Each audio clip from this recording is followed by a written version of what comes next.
How can a mediation that didn't resolve one single issue be considered a huge success? Stick around and we'll explore the many different potential outcomes of a mediation. Welcome to the Pro Se Divorce Podcast, where you can learn how to turn mediocre mediations into major successes.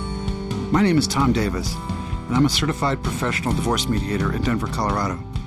I've helped thousands of clients over the past 2 decades reach success rates and outcomes that are significantly higher than what is typical.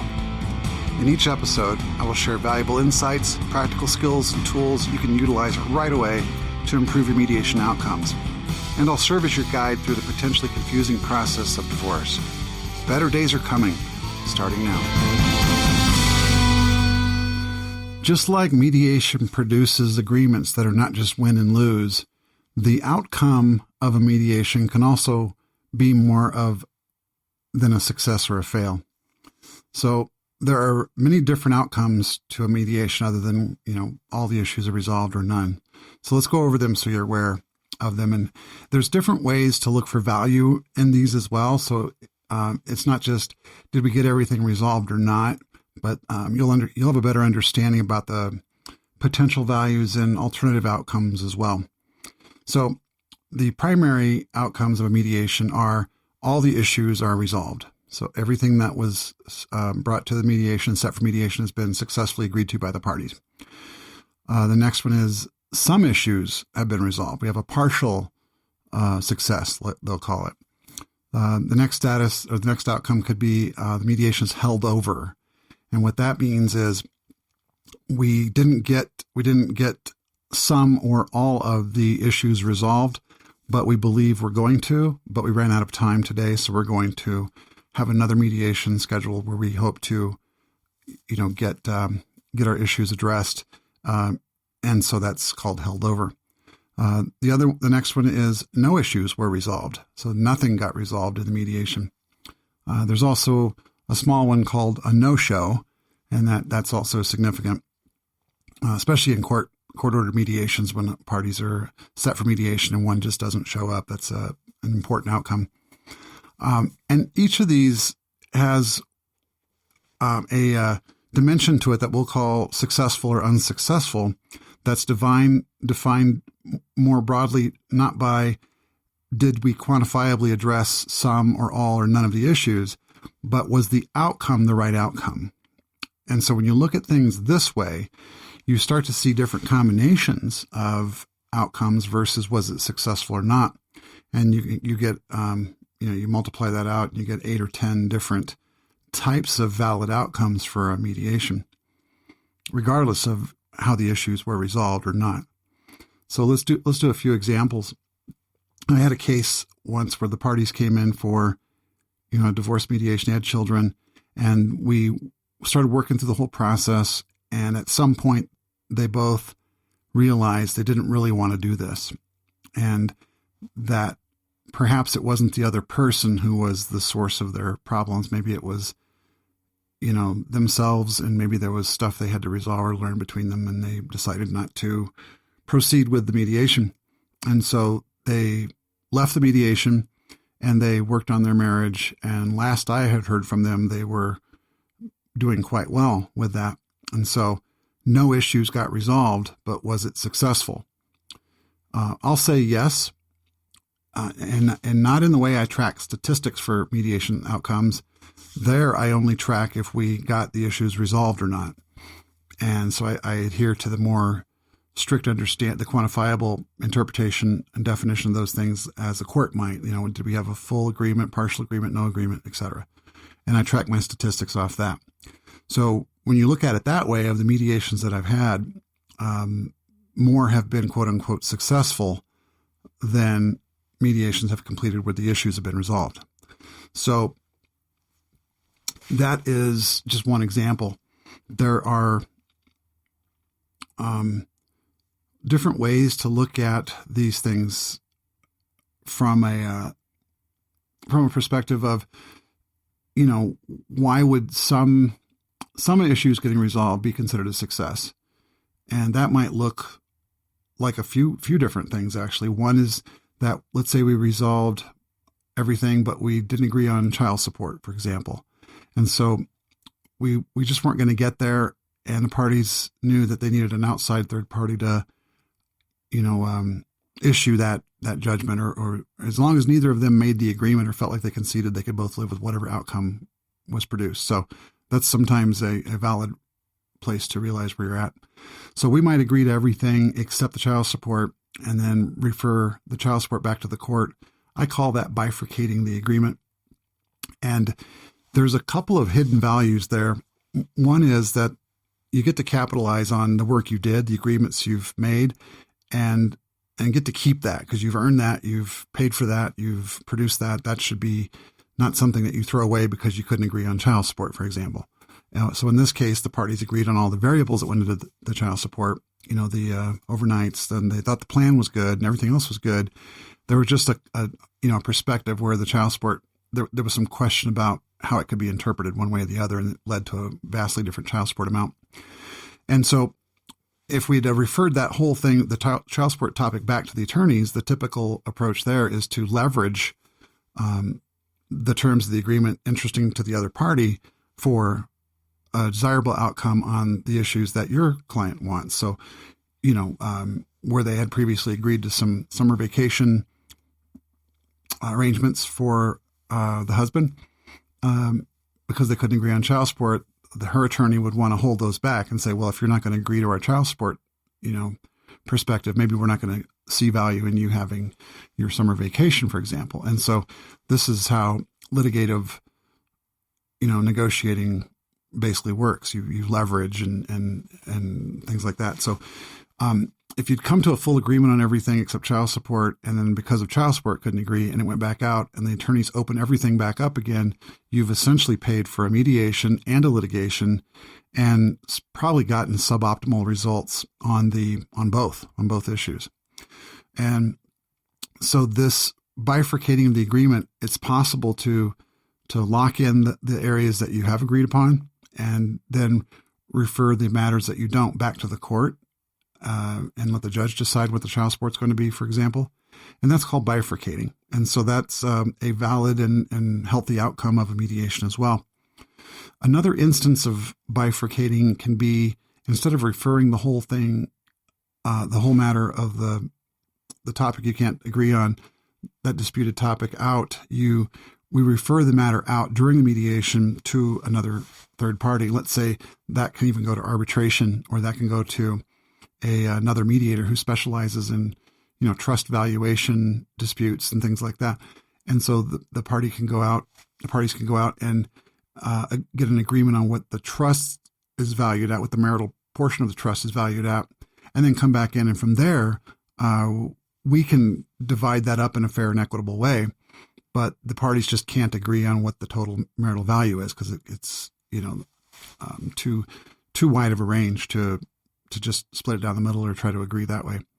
And so that's an interesting approach too to handling agreements where we couldn't solve all the issues in the mediation and still call it a success. So there are also other, if you have a mediation that's held over, so we don't make any progress, but it's held over, meaning we believe we're going to get there and we schedule for a mediation, that can be a successful outcome, even though not a darn thing was resolved, because what it does is it keeps the conversation going and it doesn't shut down. It shows there's future, possibility and investment in the potential negotiated outcome that is in and of itself a very good place to be. Because once you lose that, then you fall back to the litigative side and letting other people fight your battles and charge you for it. And so that is a thing to properly assess as a value, even though we didn't get any issues resolved that particular session. Another way to look at another way to get value out of a mediation when you don't resolve any issues is when you go through the process, you open up and you have to talk about your interest and the problems you're having. And so those issues get better framed. When people head into a divorce situation, they may not even fully understand each other's positions, or they assume they know, but in reality, they're connected to something else.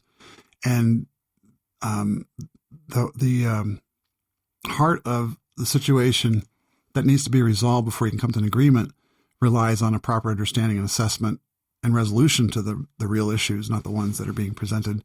So, for example, someone might push forward a demand for a certain spousal maintenance amount that seems punitive, and their real issue isn't financial security.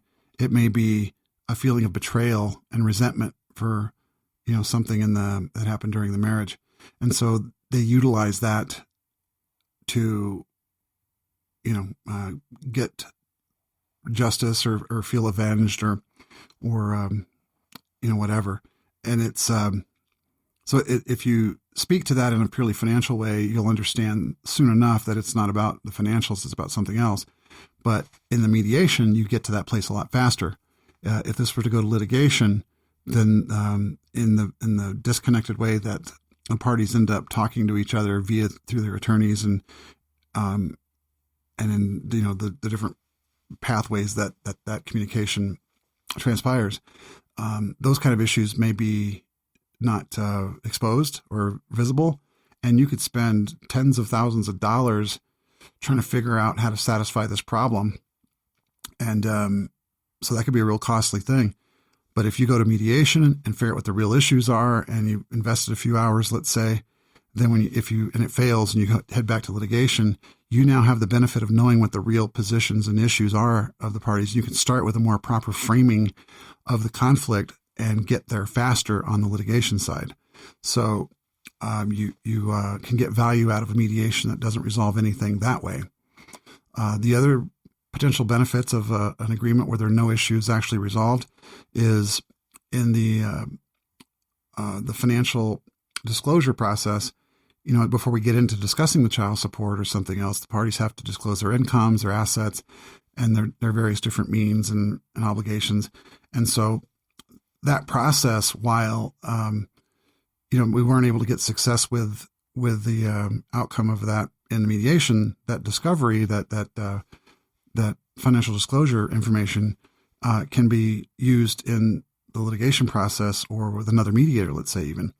And I myself, as long as both parties agree, have no problem releasing all the financial information and files that were divulged in the mediation process so that they can capture that value and not have to redo that disclosure in their next process or between the attorneys, for example.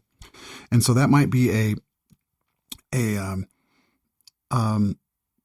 cost-effective way to get financial disclosures done through mediation, and then let the attorneys may want to take it back and do the actual conflict resolution once they have the disclosures. So that's a potential way to get value out of the mediation, even if it fails. And so there's other non-traditional ways that mediation can be used and the outcomes of mediation can be used. So, for example, had a case where we had the mother and father were in dispute about parenting plan stuff, and there was another third party, a significant other of one of the parents, who was neck deep in the problems, and they had some issues with how to effectively be a step parent, basically. And so that seemed to be core to the issue. And so what we did was, everybody was comfortable with it. So I had in the middle of the first mediation, I had a second mediation between the party and their significant other about step parenting. And we were able to resolve that to the degree that we went back to the original mediation and were able to resolve that. And so ultimately the issues got resolved. But in order to get there, we started with this, this initial status of we don't have an agreement, we're not going to get one because of this other problem. So we referred it out to ourselves, basically, and worked through a solution there. So that's a creative use of the process and taking one outcome, whether it's successful or not, and convert it into another outcome that was successful. There have been other interesting things that have happened with that too, using kind of non-traditional mediation. I've had mediations where we've had aged participants, and they were fairly old. And so their family was concerned about what was going on in the mediation. And so we had, based on the status of what we could agree to, what we couldn't, together, that caused us to have separate steps in the process to resolve those issues so we could bring it all back. So we bifurcated in that way. But it was an interesting way to address the issues that were submitted for mediation, because some of them didn't get resolved, but the outcome was successful because of how we approached it. And, certain issues that once we explored it together, they said, well, those are no longer issues that need to be resolved, and they took them out. And so anyway, the point being that there was that situation utilized a creative use of the outcomes to generate value that wasn't expected or foreseeable at the start of the process. I also had a case where we had an incapacitated participant, and the status there was that the mediation couldn't even begin. Obviously, we couldn't even get a divorce filed because of that. And so that led to the framing up of the of how to do that process to get a representative for the wife in this case, who had been in a coma for a long time, and to make sure she was fairly represented in the divorce. So when she came out of it, that she would be taken care of. And so we did that, and we took what was kind of a non-starter, and then we figured out how to take that and go to the next step, and then we ended up getting it done. And so it was another, again, interesting response to the outcome, the predicted outcome of no success. But we took that, and then that informed how do we get to a success, and that's what we did in all these different various stories I'm telling you.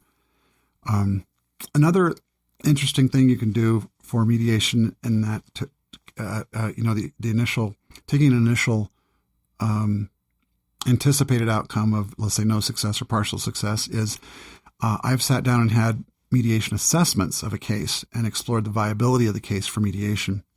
And in some cases, the outcome was, after we did that, we assessed the prescribed outcome, if that was fell in the realm of realistic possibility, that we determined that in some cases, and we moved forward with the mediation properly framed up.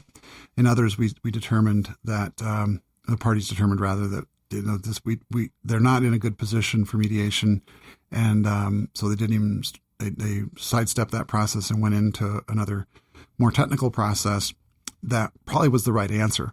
And so rather than going through the whole mediation and get to a result and wasting that time, we did an assessment of what the outcome may be and if it was likely or not. And so that was also a useful utilization of the outcomes and what that might produce in terms of creative approaches. Similarly, with couples who are looking how to resolve the dispute totally, like, should we go to litigation? Should we go to mediation? Should we go to arbitration? These are high net worth, high income situations. And we did mediation on how to do the dispute resolution. And so again, it starts with understanding the potential outcomes.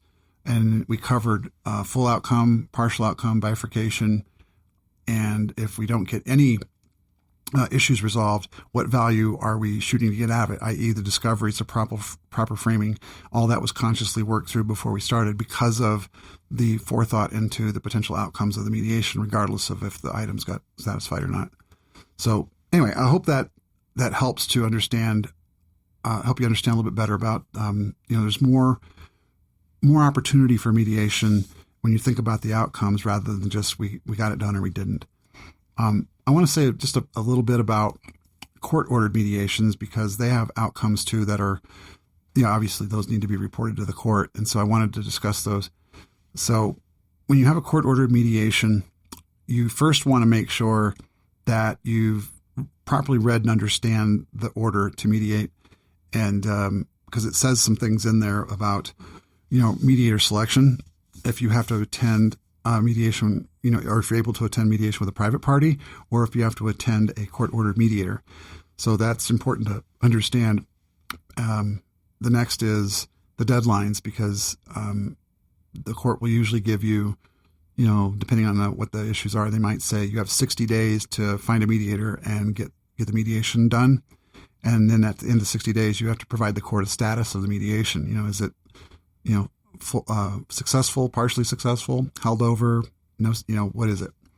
And then the party is assigned that responsibility, usually the petitioner or the person filing the motion or whatever, but it'll be issued in the order to mediate. So that person now has the responsibility to communicate the status and do it by a deadline. And when you understand the potential impact of the potential different outcomes of a mediation, it's not just we got there or we didn't. You might find yourself in a position where you're 30 days into a 60-day timeline and you realize that you're getting hung up on one issue, let's say the value in the trust. And so understanding that we have an opportunity to refer that out and get that issue resolved with another third party, let's say, and then come back in and then integrate the whole solution, we can still get that done in 30 days. But by understanding that is possible with a mediation that's only going to produce a partial result, it can help you plan your time and your potential options to turn that into a full result, potentially. So that's the dynamic there and why that's useful. And then at the end, there's a deadline to produce if there's a partial or full agreement, the part that the parties agreed upon, to file that with the court. So all that is in the court-ordered mediation.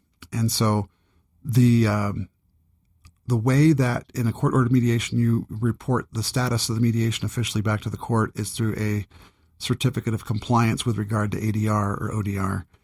And that is a form that the mediator fills out that says the mediation was held with these parties on this date, and the outcome was, check the box, full outcome, partial outcome, no outcome, held over, that type of thing. And then that is signed and submitted to the court as an official status of the mediation. And so it may not be as easy as just saying we have a partial agreement to the court. They're going to want to see an official status. And so you get that from the mediator. And so I wanted to mention that because it's connected to the outcomes and the statuses of the mediation. So hopefully you look at all that and understand that there are many benefits to think about prospective outcomes of the mediation and use that in the planning of and also in the resolution of the mediation to get the most value out of it for both of you.